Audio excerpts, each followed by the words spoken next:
makin kita yang ngemedalan peraturan bupati sirasane udah ketapakan di Betara haler ngamolehin 700 juta.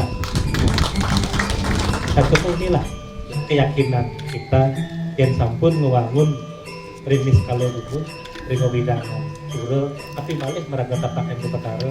Itu keyakinan kita, itu yang menuntun kita, sehingga kita pasti berperilaku baik, berpikir baik, sehingga berbuat baik.